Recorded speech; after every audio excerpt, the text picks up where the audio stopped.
Assalamualaikum warahmatullahi wabarakatuh. Bismillahirrahmanirrahim. Bertemu lagi kita dalam sesi sembang ilmiah umrah bersama saya Cikgu Zainal. Alhamdulillah, kesempatan lagi kita untuk terus membincangkan tata cara mengerjakan umrah. Dalam siri yang lepas, kita telah membincangkan memakai ihram. Lepas itu ke berniat umrah di miqat. Lepas itu kita bertalbiyah. Sekarang kita dalam perjalanan menuju ke destinasi utama kita, iaitu Makkatul Mukarramah. Jadi kalau kita naik bas dari Madinah ke Mekah, akan mengambil masa hampir 7 jam. Kalau kita naik kereta 2 jam setengah. Dan kalau kita naik bas daripada Jeddah masuk Mekah, sama juga 2,5 jam. Okey. Jadi, kita dalam misi menyempurnakan umrah. Dan matlamat kita ialah Makkah. Makkah ialah kota suci yang amat dicintai oleh Allah dan Rasulnya. Di situlah, di Mekah lah tempat lahirnya Nabi kita Muhammad SAW. Di Mekah lah ada Baitullah Al-Haram, ada Masjidil Haram, ada Padang Arafah, Muzdalifah dan Mina yang merupakan manasik haji. Pendek kata, Mekah, kota suci yang sentiasa dikawal oleh para malaikat. Sehingga kan Dajjal di akhir zaman nanti tidak mampu masuk ke Mekah dan Madinah. Ya. Jadi, saya nak kongsikan dengan para bakal-bakal tamu Allah, saudara-saudara saya yang berhajat untuk mengerjakan umrah. Sebab masuk Mekah ini, kita kena masuk dengan sopan santun, penuh adab tertib. Bukannya macam orang yang sombong, bongkak, takbur. Ya, langgar sana sini. Jadi, kita akan bincangkan pada hari ini 10 adab-adab masuk Mekah. 10 adab-adab dan tertib masuk Mekah. Sebab kita mensasarkan menjadi tetamu Allah yang terbaik, yang melaksanakan umrahnya dengan baik, bertaraf super A dan mabrurah di sisi Allah, yang Allah terima sebagai sebuah ibadah. Hari ini kita akan minta bantuan Puan Hajah Maziah. Kita cerakin satu persatu.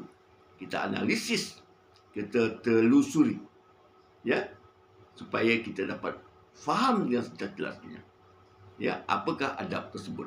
Yang pertama, Puan Maziah. Ya. Pertama, telah berniat ihram di miqat. Ya. Orang yang masuk Mekah mesti telah berniat ihram di miqat. Orang luar macam kita yang masuk Mekah mesti berniat umrah dan memakai ihram. Ni malam ni saya pakai ihram. Ya. Tuan-tuan tak perasan, ya. Okey. Bila pakai ihram tak boleh pakai ni. Ya. Tak boleh tutup kepala. Memakai ihram, berniat umrah, kecuali penduduk Mekah yang bermastautin di Mekah, itu dikecualikan. Kita yang datang dari luar ini, yang Allah iktiraf sebagai tetamunya, mesti masuk Mekah, ya, berniat umrah dan memakai ihram. Okey, itu yang pertama, ya. Baik, yang kedua, Marzia. Kedua, meninggikan suara dengan talbiyah. Meninggikan suara dengan talbiyah. Dalam siri lepas kita dah belajar tentang talbiyah, kan? Tinggikan suara. Berdoa tak boleh tinggikan suara. Berdoa mesti berdoa dengan suara yang perlahan-lahan, seolah-olah berbisik. Tapi talbiyah ini adalah syariat, syiar Islam. Labbaik Allahumma labbaik. Lagi tinggi suara kita tu, lagi cantik, lagi membangkitkan semangat kita. Ya, alright. Seterusnya, yang ketiga, Puan Maziah. Ketiga, Berdoa ketika melihat rumah-rumah di Mekah. Ya, kita berjalan. Ya. Mungkin kita berjalan 7 jam naik bas. Mungkin lagi 1 jam sebelum sampai Mekah, kita dah nampak bangunan kota Mekah. Jadi kita berdoa. Dia dalam buku doa kita. Biasanya kalau ada mutawif, dia akan pimpin bacaan doa itu. Kita berdoa melihat rumah-rumah kota Mekah untuk memberitahu pada diri kita bahawa kita sedang menghampiri tanah suci. Alright. Yang keempat. Keempat, tidak berniat hendak melakukan kesalahan di Mekah. Ilhad. Tidak berniat nak melakukan kesalahan. Contohnya apa? Aku nanti masa tawaf, kalau orang singgung, aku siku dia. Aku sepak dia. Berniat belum, buat lagi, baru niat.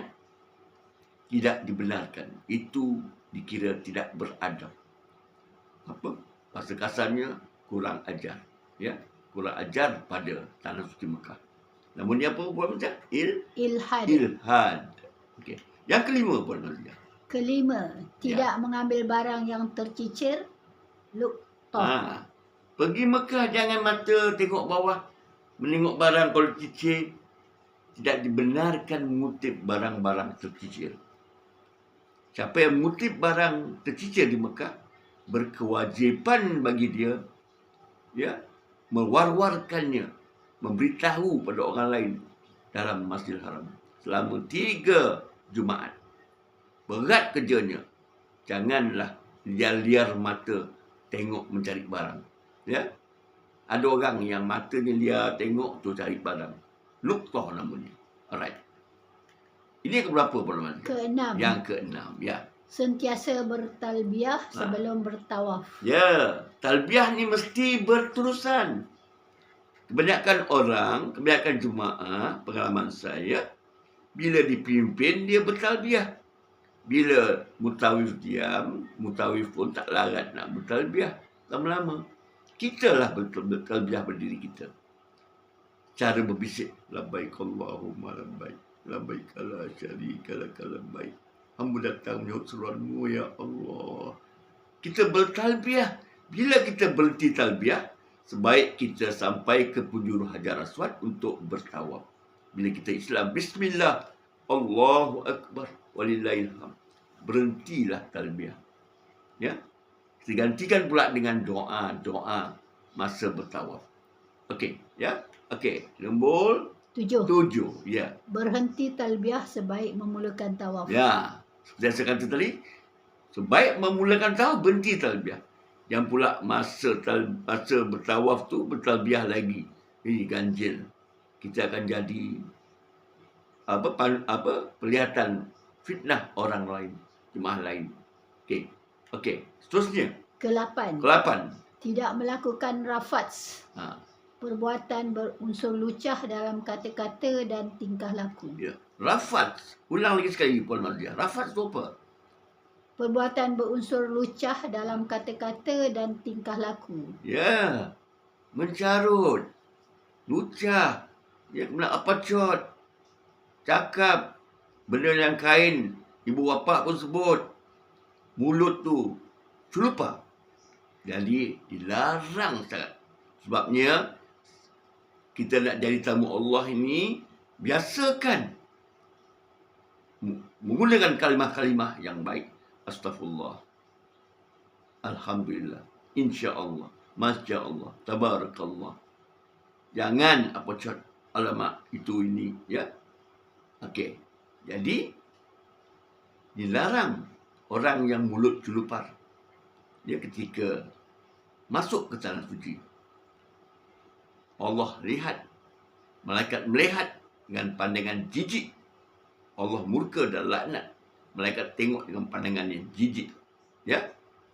Okey. Seterusnya Puan Mazia. Ke-9. Yang ke-9. Tidak melakukan fusuk.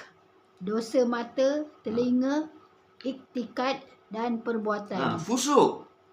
Ulang lagi sekali Puan Mazia. Fusuk ni apa ni? Dosa mata, telinga, iktikad dan perbuatan. Ya. Telinga ni asyik mendengar gosip orang. Campur gosip. Mata tengok cantiknya orang Iran, cantiknya orang Turki ni, cantiknya perempuan Turki ni. Ya.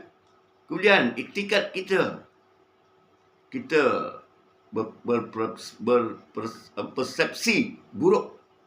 Apalah Mekah ni, tak ilah apa pun, kosong je. Ish, nyesal pula datang ke Mekah ni. Dan kata-kata dan perbuatan. Okey. Seterusnya Puan Mazia. Ke-10. Yang akhir. Tidak melakukan jidal, bertengkar, berbalahan, berselisih faham dan sebagainya. Ya, jidal ni, ulang Puan Mazia. Jidal ni apa? Bertengkar, berbalahan, ya, berselisih faham dan sebagainya. Ya. Di meja makan nanti berbincang tentang politik. Berbincang pasal ni, pasal tu. Lupakan segala-galanya. Tidak ada gunanya kita berbincang pasal benda-benda yang lara itu. Baik kita basahi mulut kita dengan tasbih. Subhanallah. Walhamdulillah. Allahu Akbar. Bismillah. Ya. Astaghfirullahalazim. La haula wala quwwata illa billah. Sentiasa. Bukan mengucapkan kata-kata bertengkar, bertelagah. Ya. Amat dilarang di kota suci Mekah. Ya, 10 adab ini sebagai panduan kepada kita untuk mendidik kita, memberitahu kita, memberi garis panduan kepada kita supaya kita ini menjadi tetamu Allah yang terbaik, berbudi bahasa, yang disayangi oleh malaikat, dikasihi oleh Allah dan Rasulnya. Ya, sebab kota suci Mekah bukannya New York, bukannya London, bukannya Tokyo. Yang kita masuk, kita maki orang pun tak jadi hal. Okey?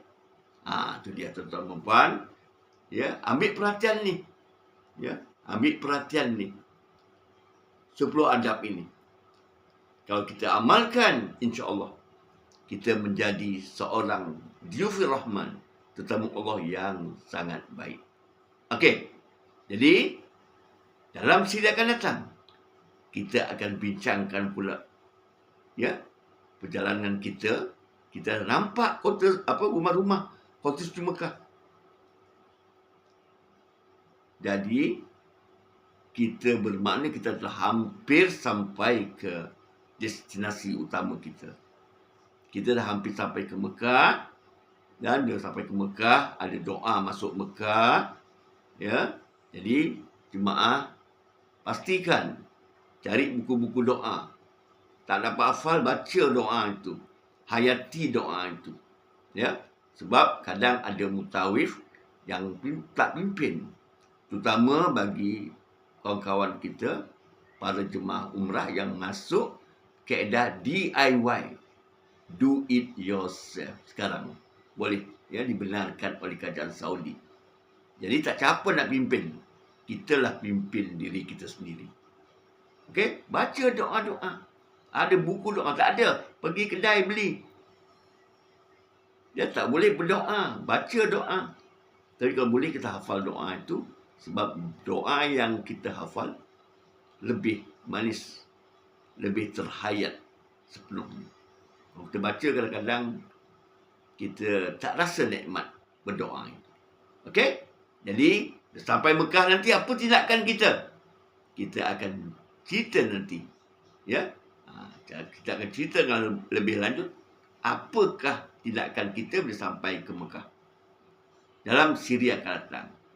So, hingga sampai ke siri akan datang, saya dan Puan Hajah Maziah sentiasa beriltizam untuk membantu antum semua melakukan ibadah umrah yang terbaik.